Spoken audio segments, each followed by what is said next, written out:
मेरी कोशिश कभी किरदार को खड़ा करने में नहीं होती। मेरी कोशिश होती है कि आशुतोष राणा को समाप्त कर दिया जाए। तो जब आप आशुतोष राणा को समाप्त कर देते हैं तो फिर जो बचता है वो किरदार होता है। आपके लेखन का प्रोसेस क्या होता है, कैसे लिखते हैं आप? मैं लिख ही इसलिए पाया क्योंकि मैंने अपने लिखने की कोई परंपरा नहीं बनाई। आज के युग में रामराज्य का जो लेखक है वो अपनी आस्थाओं को निरपेक्ष कैसे रख सकता है, उसका क्या मंत्र? हर आदमी का अपना पक्ष है। तो जैसे हम अपने पक्ष का सम्मान करते हैं वैसे ही हम आलोक के भी पक्ष का सम्मान करने के लिए तैयार हैं।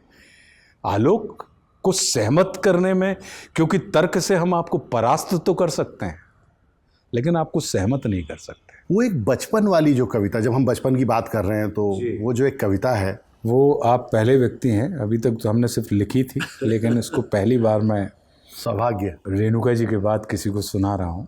क्या बात है कि जब हम रो नहीं पाते, सुख से सो नहीं पाते, जब हम खो नहीं पाते, तब बचपन याद आता है। ये जो आपकी आध्यात्मिक चेतना है, इसका आपने अपने लेखन पे या अपने अभिनय पर कभी कोई असर महसूस किया है, और अगर किया है तो क्या है?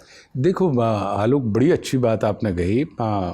हमारे और आपके सबके पास आध्यात्मिक चेतना है, और आध्यात्मिक चेतना जो होती है वो जड़ होती है, और अभिनय जो है उस जड़ से निकलने वाला एक वृक्ष का एक तना हो सकता है। एक सवाल, और वो आपकी निजी जिंदगी का। ये सब निजी जिंदगी के ही है।